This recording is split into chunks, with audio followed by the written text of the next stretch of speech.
हाँ, तो मेरे क्लास 12th वाले स्टूडेंट्स कैसे हो आप सब और कैसी चल रही है आपके क्लास 12 हिंदी की तैयारी। आई होप कि आप सभी बहुत अच्छे होंगे और अपने हिंदी की तैयारी भी बहुत ही शानदार तरीके से कर रहे होंगे।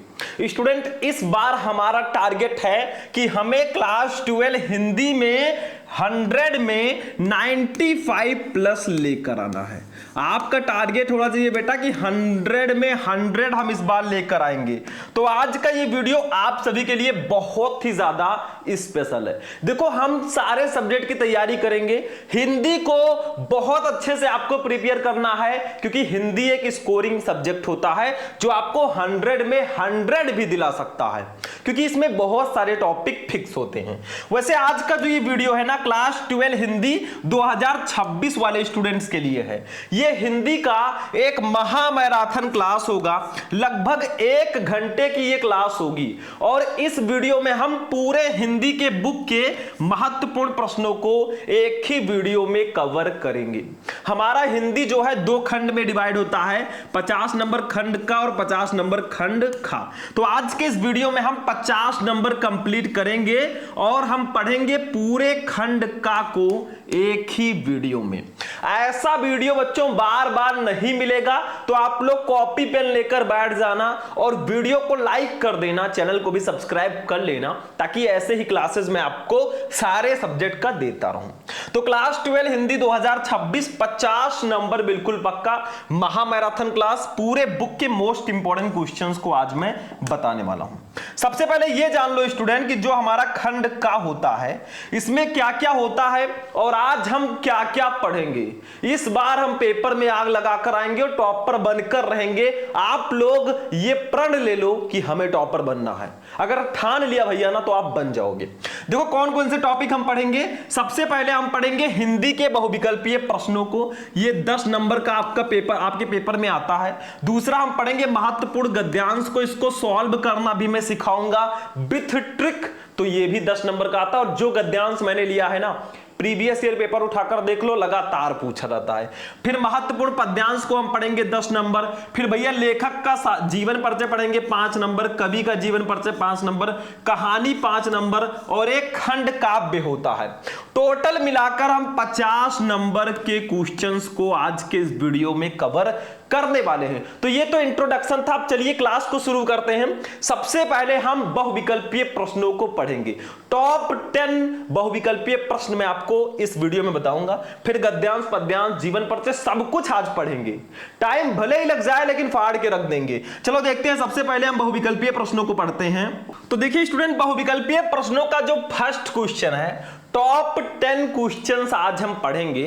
तो फर्स्ट क्वेश्चन हमारा क्या है, आदिकाल का एक अन्य नाम क्या है। आदिकाल को और हम किस नाम से जानते हैं। ठीक है, हमारे हिंदी साहित्य में बहुत सारे काल है, आदिकाल, भक्तिकाल, रीतिकाल। ठीक है, ऐसे आदिकाल है, तो इसको और किस नाम से जानते हैं। स्वर्ण युग, सिद्ध सामंत काल, श्रृंगार काल या भक्ति काल। भैया इसको हम सिद्ध सामंत काल के नाम से भी जानते हैं, आदिकाल को। तो ये क्वेश्चन बहुत ज्यादा स्पेशल है। देखो भैया, क्वेश्चन जब मैं पढ़ रहा होता हूं ना, आप लोग कमेंट में तुरंत आंसर दे दिया करो। इसको कहते हैं स्मार्ट स्टूडेंट। और मैं आपसे अभी क्वेश्चन भी करूंगा ऑब्जेक्टिव में, आपको इसका आंसर भी देना है। ठीक है, चलो दूसरा क्वेश्चन, प्रैक्टिस भी लगातार बनी रहनी चाहिए। दूसरा क्वेश्चन, हरिवंश पुराण के रचनाकार कौन है। जल्दी बताओ, हरिवंश पुराण के रचनाकार कौन है। देवसेन, विमल देव, पुष्पदंत या स्वयंभू। भैया हरिवंश पुराण के रचनाकार है स्वयंभू जी। तो आपका घ वाला ऑप्शन बिल्कुल करेक्ट होगा।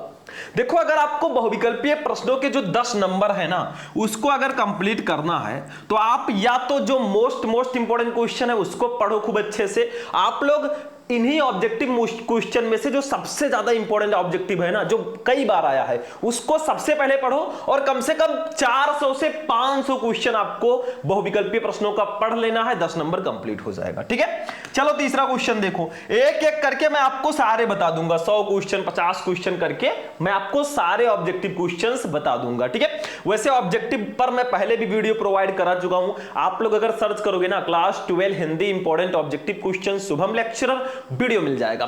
तीसरा, खुमान रासों के रचयिता कौन है? जल्दी बताओ, खुमान रासों के रचयिता कौन है? नरपति नाल्य, दलपति विजय, चंद्र बरदाई या जगनिक? देखो ये जो रचना है ना, ये आदिकाल का है। तो आदिकाल के जो हमारे लेखक है ना, उनका नाम भी थोड़ा दूसरी तरह से लग रहा है, ठीक है। तो इसके लेखक हैं दलपति विजय जी। खुमान रासों के रचयिता दलपति विजय जी हैं। तीसरे का खा वाला ऑप्शन आपका बिल्कुल करेक्ट होगा। चलो बेटा चौथा क्वेश्चन देख लो। ज्ञानाश्रयी शाखा के प्रतिनिधि प्रमुख कवि कौन है? इनमें से कौन से कवि ज्ञानाश्रयी शाखा के प्रतिनिधि प्रमुख कवि हैं? ठीक है, देखो तुलसीदास, सूरदास, नंददास या कबीरदास। देखो ज्ञानाश्रयी शाखा के जो प्रमुख कवि हैं ना, जो कबीरदास जी हैं। आपका घा वाला ऑप्शन बिल्कुल करेक्ट होगा, ठीक है, समझ में आया। अब मैं एक क्वेश्चन करूं, आप लोग उसका आंसर दे दीजिएगा मुझे कमेंट बॉक्स में। सारे के सारे बच्चों को उसका आंसर देना है और ये काफी ज्यादा इंपॉर्टेंट है। बताओ, एक रचना है अनाम दास का पोथा। देखो इनके लेखक का जो है अनाम दास का पोथा, ठीक है, अनाम दास का पोथा, ये किसकी रचना है? आपके 12th में इनका चैप्टर है भैया। आप लोग कमेंट करके बताना, देखते हैं इसका कितने स्टूडेंट सही आंसर देते हैं। चलो बेटा नेक्स्ट क्वेश्चन देखो, 5 नंबर। कौन सा ग्रंथ भक्ति काल का है? ये तो सबको पता होगा शायद। इसमें से कौन सा ग्रंथ हमारे भक्ति काल का है? पृथ्वीराज रासो, साकेत, कामायनी या विनय पत्रिका? भैया विनय पत्रिका जो है ना, ये हमारे भक्ति काल की रचना है। तो घा वाला ऑप्शन बिल्कुल करेक्ट होगा। चलो अगला क्वेश्चन देखो बच्चों, हम चलते हैं। अभी देखो, अभी तो हम स्टार्टिंग में हैं, अभी हमें बहुत सारी चीजें पढ़नी है। क्लास बहुत स्पेशल है, थोड़ा बड़ा जरूर हो सकता है, लेकिन आज हम फाइनल कर देंगे। 6वां क्वेश्चन, नवधा भक्ति के प्रकार है। नवधा भक्ति कितने प्रकार का है? 1, 3, 8, 9। भैया 9 प्रकार के। नवधा नाम में ही 9 छिपा है, तो ये 9 प्रकार के नवधा भक्ति 9 प्रकार के होते हैं। तो आपका घा वाला ऑप्शन बिल्कुल सही होगा। चलो भैया 7वां क्वेश्चन देख लेते हैं हम लोग। 7वां, ये देखो, साहित्य लहरी के रचयिता कौन है? ये आप हाई स्कूल से ही पढ़ते आ रहे हो। साहित्य लहरी, सूर सारावली, इस सबके रचयिता कौन है? देखो तुलसीदास, सूरदास, कबीरदास या आचार्य केशवदास? भैया सूरदास जी हैं साहित्य लहरी के रचयिता। अब यहां पे भी एक क्वेश्चन बनता है आप सभी के लिए, कमेंट सबको देना है। अगर आपको बताओ कामायनी किसकी रचना है? कामायनी बहुत फेमस रचना है, ये आपको इसका आंसर देना है कमेंट बॉक्स में। सारे बच्चे इसका आंसर देंगे और हम ये भी देखेंगे कि कितने बच्चों ने आंसर दिया है। ये रचना बहुत इंपॉर्टेंट है। चलो बेटा 8वां क्वेश्चन देख लो। 8वां क्वेश्चन, कबीर प्रमुख कवि हैं। कबीरदास जी किसके प्रमुख कवि हैं? निर्गुण भक्ति धारा के, सगुण भक्ति धारा के, प्रतिवादी काव्य धारा के या प्रयोगवादी काव्य धारा के? देखो कबीरदास जी हैं वो निर्गुण भक्ति धारा के प्रतिनिधि या प्रमुख कवि हैं। बस हो गया बेटा, ठीक है। चलो नेक्स्ट क्वेश्चन देख लो, क्वेश्चन नंबर 9। देखो रीतिकाल की प्रमुख विशेषता क्या है? रीतिकाल की प्रमुख विशेषता क्या है? जैसे छायावादी युग की विशेषता है प्रेम और सौंदर्य, ठीक है। वीर गाथा काल की विशेषता है युद्धों का सजीव चित्रण, ठीक है। तो बताओ रीतिकाल की प्रमुख विशेषता क्या है? प्रकृति चित्रण, ईश्वर वंदना, युद्धों का सजीव वर्णन या मुक्तक काव्य रचना? तो भैया मुक्तक काव्य रचना। रीतिकाल की जो प्रमुख विशेषता है ना बेटा, वो मुक्तक काव्य रचना है। इस काल में मुक्तक काव्य रचनाएं ज्यादातर होती थी। चलो नेक्स्ट क्वेश्चन देख लो बच्चों, लास्ट क्वेश्चन। प्रिय प्रवास काव्य कृत का मुख्य रस क्या है? मतलब प्रिय प्रवास जो काव्य कृति है ना, इसका मुख्य रस क्या है? प्रिय प्रवास के जो कवि हैं अयोध्या सिंह उपाध्याय हरिओज जी हैं। तो इसका मुख्य रस क्या है? कौन सा रस इसमें ज्यादातर यूज किया गया है? संयोग श्रृंगार, करुण रस, वियोग श्रृंगार या शांत रस? भैया इसमें वियोग श्रृंगार का वर्णन ज्यादातर देखने को मिलता है। तो प्रिय प्रवास काव्य कृति जो है ना, ये वियोग श्रृंगार से रिलेटेड है। तो ये टॉप 10 क्वेश्चन थे। एक क्वेश्चन मैं यहां पे भी करने जा रहा हूं, आंसर देना। बताओ साकेत किसकी रचना है? ये भी बहुत फेमस रचना है। देखो जो मैं क्वेश्चन करता हूं ना, आप खुद जानते हो तो खुद दो, नहीं तो आप सर्च करके दे दो। मतलब आपको आंसर देना है। सर्च करोगे तो आपका जो माइंड है ना, वो उसको कैप्चर कर लेगा। जब एग्जाम में अगर वो आ गया क्वेश्चन, बहुत आसानी से आंसर दे दोगे। तो ये टॉप 10 बहुविकल्पीय प्रश्न थे हमारे। लेकिन अभी तो पार्टी शुरू हुई है मेरे भाई, अभी तो गद्यांश, पद्यांश, जीवन परिचय, कहानी सब कुछ पढ़ना है। चलो अब चलते हैं अपने महत्वपूर्ण गद्यांश पे। ये देखो बेटा, महत्वपूर्ण गद्यांश जो है ये 10 नंबर का हमारे बोर्ड एग्जाम में आता है।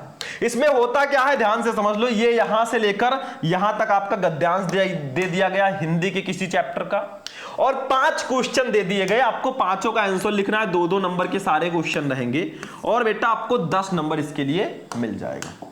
चलो पढ़ते हैं इसको, फिर आंसर देते हैं। देखो ध्यान से, रविंद्रनाथ ने इस भारतवर्ष को महामानव समुद्र कहा है। विचित्र देश है वो, असुर आए, आर्य आए, शक आए, हूड़ आए, नाग आए, यक्ष आए, गंधर्व आए, न जाने कितनी मानव जातियां यहां आई और आज के भारतवर्ष को बनाने में अपना हाथ लगा गई। जिसे हम हिंदू रीति नीति कहते हैं, वो अपने आर्य और आर्योत्तर उपादानों का अद्भुत मिश्रण है। अब बच्चों ये किस चैप्टर का है? बाय द वे ये हमारे अशोक के फूल चैप्टर का गद्यांश है और इसके लेखक हैं हजारी प्रसाद द्विवेदी जी। मैंने आपको पहले ही बताया गद्यांश में आप राष्ट्र का स्वरूप, अशोक के फूल, भाषा और आधुनिकता, निंदा रस, इन चैप्टर के गद्यांश को पढ़ लो, आप पहचानना सीख जाओ बेटा, 10 नंबर कंप्लीट है। ठीक है, तो ये देखो अशोक के फूल चैप्टर का है, लेकिन आपको ज्यादातर ट्रिक देखने को मिलता है। जैसे राष्ट्र का स्वरूप चैप्टर का जब गद्यांश होता है ना, तो उसमें राष्ट्र आपको गद्यांश में देखने को मिलेगा, राष्ट्र, राष्ट्रीय। ठीक है, अगर अशोक के फूल का होता है तो अशोक देखने को मिलता है, भाषा और आधुनिकता का होता है तो भाषा देखने को मिलती है, और निंदा रस का होता है तो निंदा देखने को मिलता है। लेकिन ये हिडन गद्यांश है, देखो इसमें कहीं अशोक है नहीं है, लेकिन ये अशोक के फूल चैप्टर का गद्यांश है। तो ऐसे भी गद्यांश आते हैं आपको फंसाने के लिए, ट्रैप करने के लिए। देखो क्वेश्चन देखो, और इसके लेखक हजारी प्रसाद द्विवेदी जी है। क्वेश्चन देखो फर्स्ट, उपयुक्त गद्यांश के पाठ और लेखक का नाम लिखिए बेटा। पाठ का नाम हजारी प्रसाद द्विवेदी, लेखक पाठ का नाम अशोक के फूल, लेखक का नाम आचार्य हजारी प्रसाद द्विवेदी। दूसरा, रेखांकित अंश की व्याख्या कीजिए। आपको ये जो दिख रहा है गद्यांश ना, ध्यान से समझो इसको, जो ये गद्यांश आपको दिख रहा है इसके नीचे देखिए रेखाएं हैं, यहां से लेकर यहां तक, जिसके नीचे रेखाएं होती है ना वो रेखांकित अंश होता है। उसकी व्याख्या अपने शब्दों में करनी होती है। जैसे देखो हिंदी है, अब आप कहेंगे सर जी हिंदी की व्याख्या हिंदी में करना है, बिल्कुल यही 2-3 लाइन को थोड़ा बढ़ा चढ़ा के अपने स्टाइल में एकदम कन्वर्ट कर दो, अल्लू अर्जुन वाले काम हो जाएगा। ठीक है, चलो अभी मैं बताऊंगा। तीसरा क्वेश्चन, रविंद्रनाथ ने किसे महामानव समुद्र कहा है? तो ये तो फ्री का नंबर है, देखो ये लिखा है रविंद्रनाथ ने इस भारतवर्ष को महामानव समुद्र कहा है। सीधा सीधा आंसर लिखा है, 2 नंबर आपका कंप्लीट हो गया।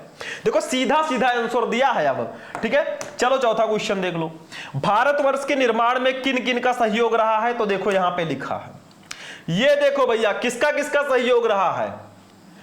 विचित्र देश है वो, असुर आए, आर्य आए, शक आए, हूड़ आए, नाग आए, यक्ष आए, गंधर्व आए, न जाने कितनी मानव जातियां यहां आई और आज के भारतवर्ष को बनाने में अपना हाथ लगा गई। मतलब भारतवर्ष को बनाने में हमारे किसका किसका रहा? आर्य, शक, हूड़, नाग, यक्ष, सबका भैया सहयोग रहा है। तो वही कहा जा रहा भारतवर्ष के निर्माण में किन किन का सहयोग रहा है? तो इन सभी का सहयोग रहा है।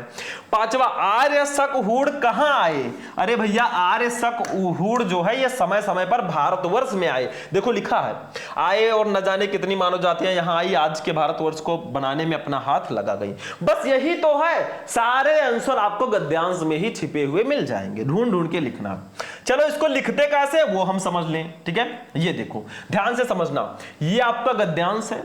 ठीक है, यहां पे जो आपके गद्यांश का क्वेश्चन था, फर्स्ट क्वेश्चन है उपयुक्त गद्यांश के पाठ और लेखक का नाम लिखिए। तो जब हम इसको सॉल्व करेंगे तो एक चीज ध्यान रखना आप लोग, ये जो आपका गद्यांश है ना, देखो ये जो आपका गद्यांश है इसका जो फर्स्ट वर्ड है डॉट डॉट करके जो लास्ट वर्ड है इसको आपको लिखना होगा। जैसे मैंने यहां पे लिखा, देखो ये देखो रविंद्रनाथ ने dot dot dot dot dot करके मिश्रण है। इसको लिखना इसलिए होता है क्योंकि आपके पेपर में 2 गद्यांश दिए रहते हैं, करना एक ही होता है। अब आपने कौन सा किया है वो एग्जामिनर को कैसे पता चलेगा? ये लिखोगे तभी पता चलेगा। तो ये लिखना जरूरी है बेटा, ठीक है, क्योंकि क्वेश्चन तो उतारना नहीं होता।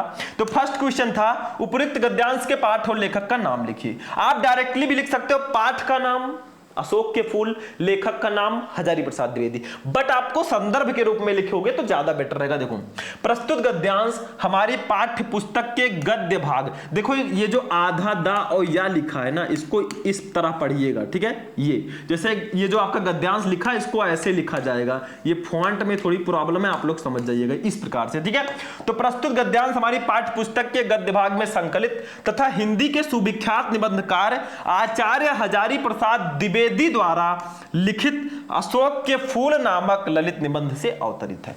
ऐसे लिख दोगे आपको, देखो पाठ का नाम आपका हो गया अशोक के फूल, लेखक का नाम आचार्य हजारी प्रसाद द्विवेदी। इसको ब्लैक पेन से लिख देना और बाकी सब ब्लू रखना, ठीक है। तो ये आपका हो गया संदर्भ, इसमें पाठ का नाम लेखक का नाम दोनों आ गया। ये भैया आपका 2 नंबर कंप्लीट करा गया, ठीक है। चलो आगे बढ़ते हैं, दूसरा क्वेश्चन देखते हैं क्या है। रेखांकित अंश की व्याख्या कीजिए। ये जो लिखा था देखो ध्यान से, क्या लिखा था, जिसे हम हिंदू रीति नीति कहते हैं वो अपने आर्य और आर्योत्तर उपादानों का अद्भुत मिश्रण है। तो थोड़ा व्याख्या हेडिंग डाल के देखो, कैसे डालेंगे हेडिंग, ये देखो लिखेंगे हम लोग रेखांकित अंश की व्याख्या, ऐसे एक प्यारा सा हेडिंग डालेंगे और लिख देंगे अपने तरफ से। देखो ध्यान से, हमारे देश के इतिहास का अध्ययन करने से यह विदित होता है कि यहां आदिकाल से ही अनेक विदेशी जातियां आई, ठीक है, जातियां आई। उनमें से आर्य, शक, हूण आदि अनेक जातियों ने भारत पर आक्रमण करके यहां विजय प्राप्त की और यहां के विशाल भूभागों पर अपने साम्राज्यों की स्थापना की। हमारे देश के इतिहास का अध्ययन करने से यह विदित होता है कि यहां आदिकाल से ही अनेकानेक विदेशी जातियां आई। उन्होंने आर्य, शक, हूण आदि अनेक जातियों ने भारत पर आक्रमण करके यहां विजय प्राप्त की। देखो वही लाइन यहां पे फिर से हो गया है, ठीक है। तो आपको यहां से लेकर यहां तक ये लाइन फिर से शायद हो गया है हमारे देश, हाँ ये आपको यहां से लेकर यहां तक लिख देना है। ये दोबारा लिख गया है तो इसको मत लिखिएगा, ठीक है। थोड़ा सा आगे और लिख दीजिएगा। देखो इनमें से अनेक यहीं के होकर रह गए और वैवाहिक संबंधों के द्वारा यहां की उस हिंदू संस्कृति के अंग बन गए। बस ऐसे आपको लिखना होगा भैया, थोड़ा बढ़ा चढ़ा के अपनी तरफ से लिख दोगे 2 नंबर आपको मिल जाएगा। तीसरा देख लो, क्वेश्चन नंबर 3 पे हम लोग आ जाते हैं। ये देखो, रविंद्रनाथ ने किसे महामानव समुद्र कहा है? तो रविंद्रनाथ ने भारतवर्ष को महामानव समुद्र कहा है। देखो ये ध्यान से, तो हमारा तीसरा आंसर जो होगा इस साइड में शायद, ये देखो रविंद्रनाथ ने भारतवर्ष को महामानव समुद्र कहा है क्योंकि यहां की प्रगति एवं सांस्कृतिक विकास में अनेक महापुरुषों ने अपना योगदान दिया है। बस इतना लिख देना है भैया, 2 नंबर कंप्लीट। मतलब मेन जो लाइन है वो ये है कि रविंद्रनाथ ने भारतवर्ष को महामानव समुद्र कहा है क्योंकि यहां की प्रगति एवं सांस्कृतिक विकास में अनेक महापुरुषों ने अपना योगदान दिया है। बस इतना लिख देना, 2 नंबर कंप्लीट। चलो बेटा चौथा क्वेश्चन देख लेते हैं, हम ऐसे चलेंगे 4th नंबर क्वेश्चन पे अपने।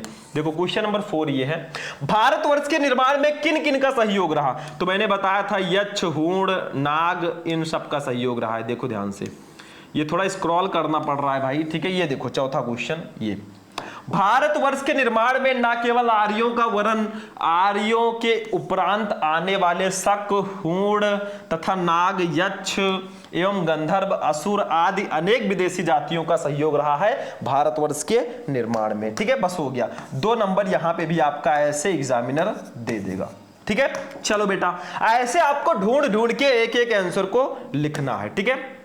अगला क्वेश्चन हम लोग देखते हैं, आर्य, शक, हूण कहां आए? ठीक है, आर्य, शक, हूण जो है ये कहां आए भैया? तो ये सब समय समय पर भारतवर्ष में आए। तो देखो कैसे लिखेंगे, ध्यान देना, थोड़ा स्क्रॉल करेंगे, स्क्रॉल तो करना ही पड़ेगा भाई। ये देखो, आर्य, शक एवं हूण आदि विदेशी जातियों के लोग समय समय पर भारतवर्ष में आए। 2 नंबर इसका भी कंप्लीट। तो देखो ऐसे कुछ आपको क्वेश्चन दिया रहेगा और ऐसे कुछ सारे क्वेश्चन का आंसर देना होगा। एग्जामिनर जो कॉपी चेक करेगा ना आपको ऐसे 10 में 10 दे देगा। सिर्फ आंसर को ढूंढ ढूंढ कर लिखना है, बाकी कुछ नहीं करना है, ठीक है। तो ये आपका गद्यांश हो गया, ये भी कंप्लीट हुआ। अब हम चलते हैं अपने महत्वपूर्ण पद्यांश पे। अभी बहुत कुछ हमें देखना है, अभी तो मापी है मुट्ठी भर जमी हमने, अभी तो सारा आसमान बाकी है। चलो भैया पद्यांश को हम लोग देख लेते हैं। अगला जो हमारा टॉपिक है 10 नंबर, ये भी आपका कंप्लीट कराएगा महत्वपूर्ण पद्यांश। अब देखिए स्टूडेंट, अपने महत्वपूर्ण पद्यांश की बात करें तो बेटा ये भी 10 नंबर का आता है और गद्यांश की तरह ये भी रहेगा। देखो ये आपका पद्यांश हो गया और इसके नीचे 5 क्वेश्चन हो गए। बस आपको आंसर देकर यहां पे लिख देना है। चलो हम लिखेंगे, आखिर हम लिखने ही तो आए हैं। देखो ये हमारे बीती विभावरी जागरी, ये जयशंकर प्रसाद जी का एक गीत शीर्षक है। देखो जयशंकर प्रसाद जी का श्रद्धा मनु और गीत 2 शीर्षक है हमारे 12th हिंदी पद्य में। देखो क्या है, इसको मैं हिंदी मीनिंग के साथ बताऊंगा तभी आप इन क्वेश्चन का आंसर दे पाएंगे। अगर आपको हिंदी मीनिंग पता होगा तभी इन 5 क्वेश्चन का आप आंसर दे पाएंगे। तो चलो देखो भैया देखो पढ़ते हैं। बीती विभावरी जागरी, अंबर पनघट में डुबो रही, तारा घटूसा नागरी, खगकुल कुलकुल सा बोल रहा, किसलय का अंचल डोल रहा, लोया लतिका भी भर लाई, मधुमुकुल नवल रस गागरी। ठीक है, आगे देखो। अधरों में राग अमंद पिए, अलकों में मलयज बंद किए, तू अब तक सोई है आली, आंखों में भरे बिहागरी। देखो क्या कह रही है, एक सखी दूसरे सखी से कह रही है, बीती विभावरी, बीती बीत गई है विभावरी रात, जागरी तू जाग जा। मतलब एक सखी दूसरे से सखी से कहती है, हे सखी रात बीत चुकी है, अब तू जाग जा। ठीक है, फिर कहती है अंबर पनघट, मतलब अंबर रूपी पनघट में डुबो रही है, तारा घट, तारा रूपी घड़े को ऊषा नागरी, ऊषा रूपी नारी। ठीक है, मतलब वो कहती हैं कि अंबर रूपी पनघट पे, आकाश रूपी पनघट पे ऊषा रूपी नारी तारा रूपी घड़े को डुबो रही है। हे मतलब जो नक्षत्र हैं, जो वो होते हैं ना, सब कुछ आकाश में छिप गए और सुबह हो गया। ठीक है, तो कह रही है कि आकाश रूपी पनघट में ऊषा रूपी नारी तारा रूपी घड़े को डुबो रही है, हे सखी तू अब जाग जा। ठीक है, आगे देखो क्या कहती हैं। खगकुल, खगकुल का मतलब होता है पक्षियों का समूह, कुलकुल, कुलकुल का मतलब कलरव कर रहा है, ऐसा बोल रहा। किसले, किसले का मतलब होता है नवल पत्ता। ठीक है, किसले का मतलब क्या होता है, नवल पत्ता, जो नया पत्ता होता है, का अंचल अंचल डोल रहा है। ठीक है, मतलब वो कहते हैं कि सुबह हो गई है और पक्षियों का जो समूह है ना, वो कलरव कर रहा है। ठीक है, और किसले का अंचल डोल रहा, और सुगंधित वायु के बहने के कारण जो नए नए पत्ते हैं ना, उनका भी अंचल डोल रहा है। फिर वो कहती है, लो यह लतिका भी भर लाई, मधुमुकुल नवल रस गागरी। फिर वो कहते हैं, लो यह लतिका, लो या लता भी भर लाई है, मधुमुकुल, मधु का मतलब होता है मकरंद रस, मुकुल का मतलब होता है कली, नवल, नवल का मतलब नया। ठीक है, रस गागरी। वो कहती है, लो यह लता भी मधुमुकुल यानी कि मकरंद रस को अपने घड़े में भर लाई है, हे सखी तू जाग जा। ठीक है, आगे देखो क्या कहती हैं। अधरों में राग अमंद पिए, अधर का मतलब होता है होठ, होठों में राग अमंद पिए, मतलब होठों में प्रेम को भरे। ठीक है, अपने होठों में प्यार को भरे हुए, अलकों में मलयज बंद किए और अपने बालों में मलयज का मतलब होता है सुगंध को बंद किए समाये हुए, मतलब होठों में अपने प्रेम को भरे हुए। ठीक है, और अलकों में मलयज बंद किए और अपने बालों में सुगंध को समाये हुए, तू अब तक सोई है आली, आंखों में भरे बिहागरी। तू अब तक सोई है आली सखी, आंखों में भरकर बिहागरी, आलस्य को भरे। वो कहती हैं कि तू अब तक अपने आंखों में आलस्य को भरे हुए सोई हुई है, हे सखी अब तू जाग जा। ठीक है, जो मुझे पता था भाई मैंने आपको बता दिया हिंदी मीनिंग। आप देखो क्वेश्चन, उपयुक्त पद्यांश के शीर्षक और कवि का नाम लिखिए। भैया पद्यांश जो है ये हमारे जयशंकर प्रसाद जी के गीत शीर्षक से लिया गया है। चलो इसको कर देंगे।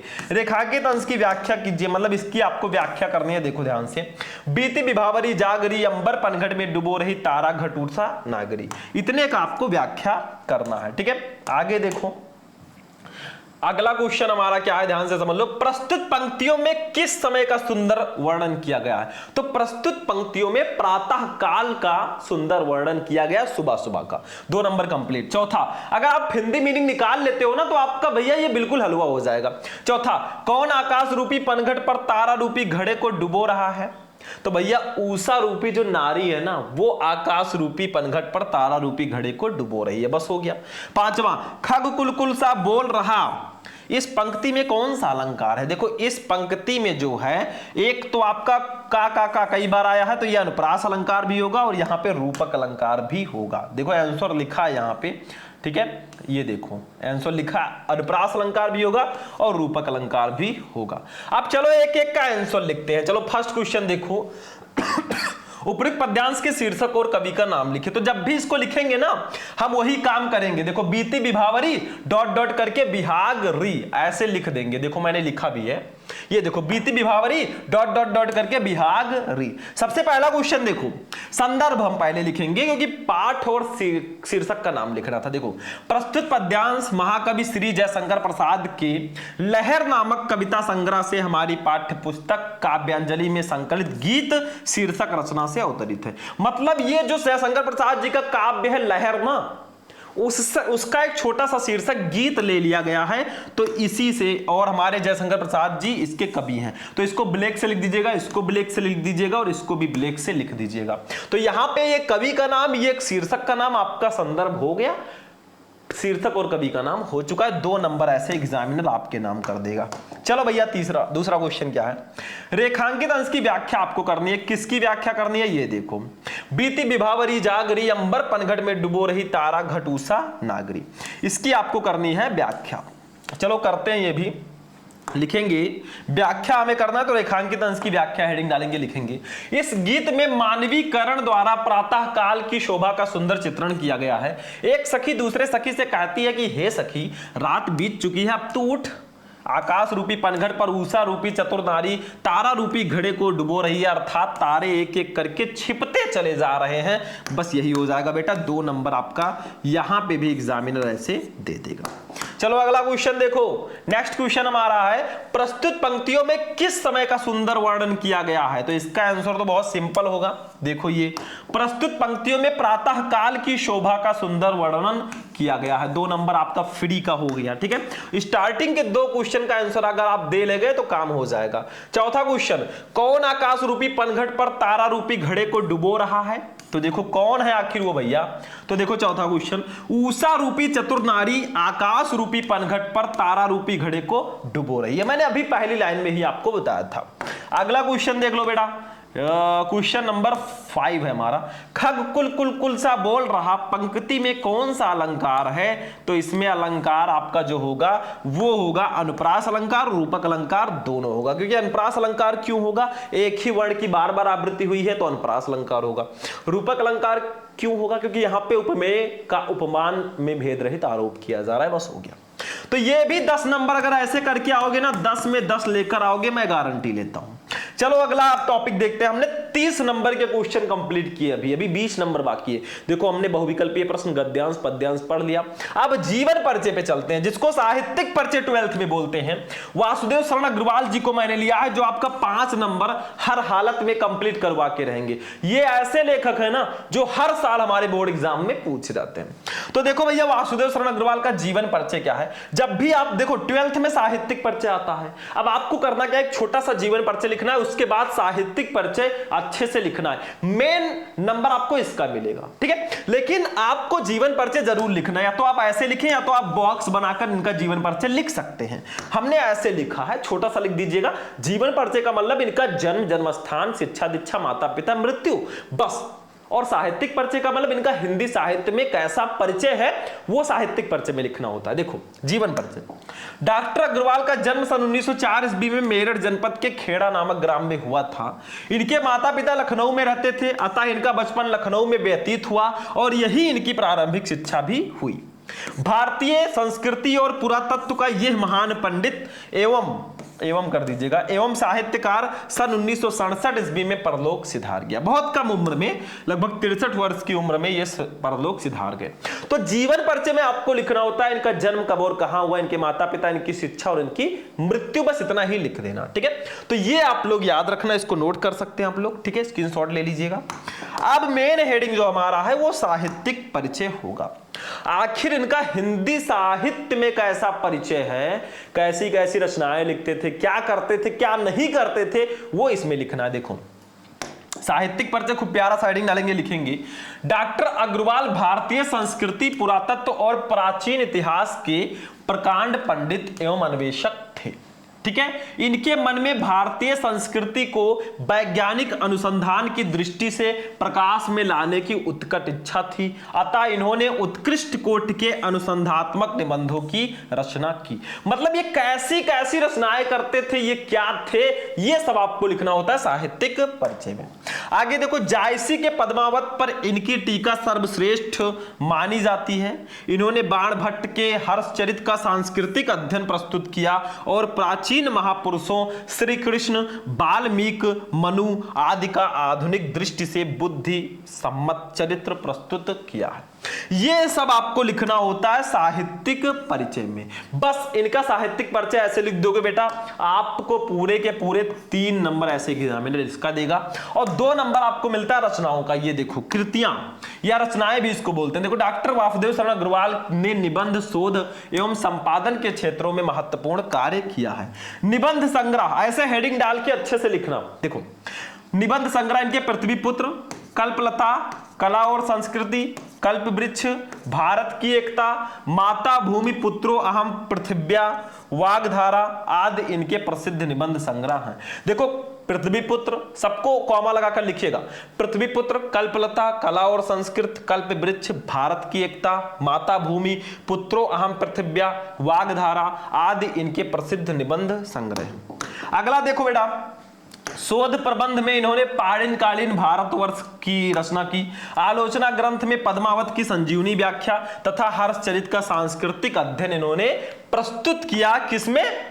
आलोचना ग्रंथ में। अगर ऐसे लिखकर आओगे, देखो भैया ध्यान से समझना, किसी भी लेखक का अगर साहित्यिक परिचय लिखना है, पहले छोटा सा जीवन परिचय लिखो, फिर साहित्यिक परिचय लिखो, उसके बाद में रचनाएं लिख दो आप। ऐसे आपको एग्जामिनर जो है ना ऐसे नंबर देगा पूरे।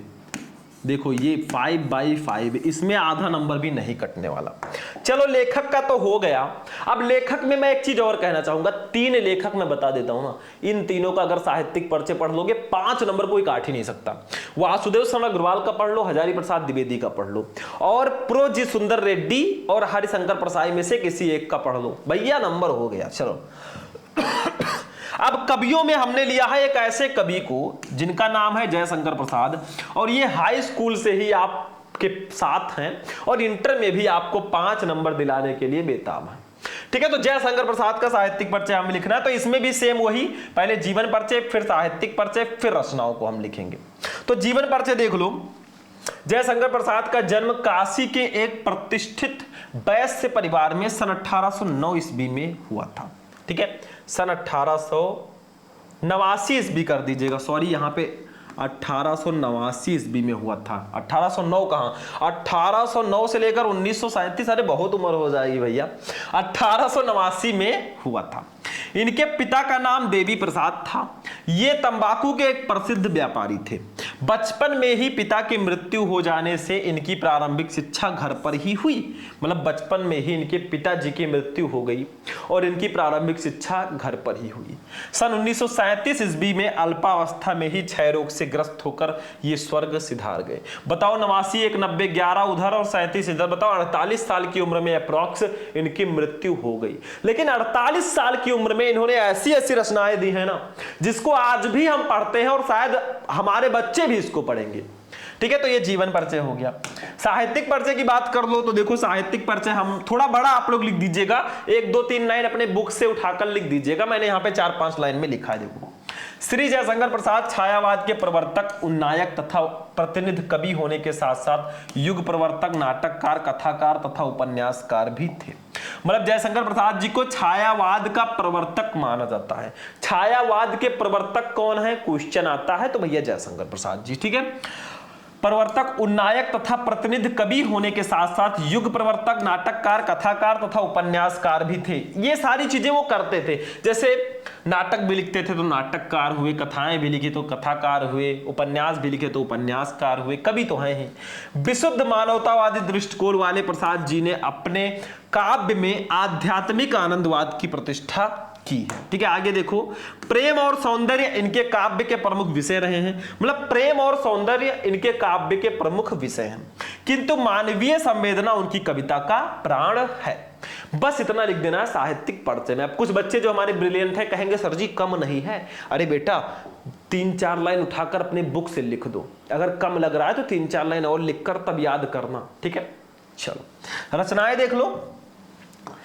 रचनाएं, इनके प्रमुख रचनाओं का विवरण निम्नवत है। जैसे काव्य संग्रह में इन्होंने कामायनी, लहर, आंसू, झरना, बहुत फेमस इन्होंने रचनाएं की हैं। कामायनी महाकाव्य तो बहुत फेमस है, तो कामायनी, लहर, आंसू, झरना इनकी काव्य रचनाएं। कहानी में देख लो, आकाशदीप, इंद्रजाल, प्रतिध्वन, आंधी, ये इनकी कहानी है। आकाशदीप, इंद्रजाल, प्रतिध्वन, आंधी इनकी कहानियां हैं।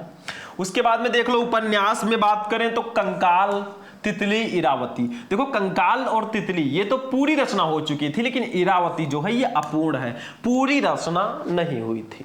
ठीक है। निबंध में देखो काव्य और कला इनका निबंध है, और अन्य निबंध चंपू में प्रेमराज, ये सब इनकी रचनाएं हैं बेटा।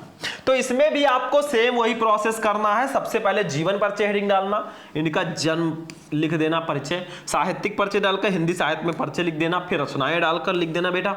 ये आपको 5 नंबर ऐसे दिलाकर जाएंगे। और अगर कवियों की बात करें तो 3-4 मैं बता देता हूं, आप लोग याद कर लेना, 5 नंबर कंप्लीट। एक है मैथिली शरण गुप्त जी, एक है जयशंकर प्रसाद जी, एक है रामधारी सिंह दिनकर जी, और एक है सुमित्रा नंदन पंत जी। 3-4 मैं बता दिया हूं, इनको याद कर लो भैया, 5 नंबर कोई काट ही नहीं सकता। तो 40 नंबर के क्वेश्चन हमने कर लिए। अब अपनी कहानी पे हम लोग चलते हैं। ये सब हो गया, चलिए कहानी को देखते हैं भैया। नेक्स्ट टॉपिक हमारा क्या है देखिए। अब देखिए स्टूडेंट, कहानी की बात करें तो हमने बहादुर कहानी का उद्देश्य लिया है। देखो कहानी जो है ये 100% फिक्स टॉपिक है, 5 नंबर आपको दिलाएगी। मैं जो कहानी बता रहा हूं उसको पढ़ लो, पंचलाइट कहानी पढ़ लो, बहादुर कहानी पढ़ लो, ध्रुव यात्रा पढ़ लो। तीनों कहानी का उद्देश्य और सारांश दोनों पढ़ लो, 5 नंबर आपका 100% फिक्स है, कोई काट ही नहीं सकता, गारंटी मैं लेता हूं। मतलब आपको उद्देश्य भी पढ़ना है, सारांश भी पढ़ना है। जैसे यहां पे मैं बहादुर कहानी का उद्देश्य लेकर आया हूं, बहुत पूछा जाता है, और एक होता है बहादुर कहानी का सारांश। ठीक है, वो भी मैं बता चुका हूं और आगे भी बताऊंगा। तो हम उद्देश्य पढ़ते हैं, आखिर इस कहानी का उद्देश्य क्या है वो पढ़ लीजिए आज आप, फिर आगे आगे बताएंगे। देखो, आधुनिक कथा जगत में प्रेमचंद की कहानी कला को अक्षुण्ण रखने वाले कलाकारों में अमरकांत अग्रणी हैं। ये जो बहादुर कहानी है ना, ये अमरकांत जी की कहानी है। आगे देखो, इनकी कहानियों में मध्यम वर्ग मिडिल क्लास तथा निम्न वर्ग यानी कि नीचे वाले जो क्लास होते हैं कि पारिवारिक परिस्थितियों का सजीव आदर्श तथा यथार्थवादी चित्रण मिलता है। मतलब इनकी कहानियों में ना, अमरकांत जी की कहानियों में जो मध्यम वर्ग है, मिडिल क्लास है तथा निम्न वर्ग है जो लोअर क्लास है, उनकी पारिवारिक परिस्थितियों का सजीव आदर्श तथा यथार्थवादी चित्रण देखने को मिलता है। इनकी बहादुर कहानी मध्यम वर्गीय परिवार में नौकरी करने वाले बहादुर नाम के पहाड़ी लड़के पर आधारित एक रोचक, सुगठित, संक्षिप्त तथा समस्या मूलक कहानी है। आगे देखो, इसमें बताया गया है कि मात्र पूंजीपति ही श्रम का शोषण नहीं करते, वरन सामान्य मध्यम वर्ग भी इस कुकृत्य में पीछे नहीं है। मतलब इसमें यह बताया गया है ना कि जो बहुत बड़े आदमी होते हैं, बहुत अमीर होते हैं ना, वही लोग सिर्फ मजदूरों या श्रम का शोषण नहीं करते, बल्कि मिडिल क्लास वाले भी इसमें पीछे नहीं है, वो भी खुद को अंबानी समझते हैं। आगे देखो, इस कहानी का उद्देश्य समाज में उत्पन्न वर्ग संघर्ष को मानवीय सहानुभूति द्वारा समाप्त करने का संदेश देना है। मतलब हमारी इस बहादुर कहानी का जो उद्देश्य है ना, वो हमारे समाज में जो सोसाइटी में उत्पन्न वर्ग संघर्ष को मानवीय सहानुभूति द्वारा समाप्त करने का संदेश देना है। शोषितों के प्रति मानवता एवं प्रेम का व्यवहार ऊंच नीच के भेदभाव के कारण दिलों में पड़ी दरार को भर देता है। मतलब शोषितों के प्रति मानवता एवं प्रेम का व्यवहार करना चाहिए, और जो ऊंच नीच का भाव है ना, भैया ये इस जात के हैं, ये इस जात के हैं, इनको पानी नहीं पिलाओ, इनको बैठाओ मत, ये सब भैया खत्म होना चाहिए। बहादुर भी मानवीय स्नेह एवं संवेदनाओं का भूखा है। मालिक द्वारा पीटे जाने और प्रतिक्रिया स्वरूप उसके द्वारा घर छोड़ दिए जाने पर परिवार के सभी लोगों को पश्चाताप का अनुभव होता है। मतलब बहादुर भैया को हमारे, मैं कहानी का सारांश आगे बताऊंगा, बहुत प्यारी कहानी है, बहुत सिंपल सा है, कुछ है नहीं, मैं आगे बताऊंगा। आप लोग सर्च कर लेना यूट्यूब पे बहादुर कहानी का सारांश शुभम लेक्चरर, आपको वीडियो मिल जाएगा, देख लेना, नंबर कंप्लीट हो जाएगा। देखो, वो स्वयं को दोषी महसूस करते हैं, धनी और निर्धन का वर्ग भेद मानवीय भावनाएं ही कम कर सकती हैं।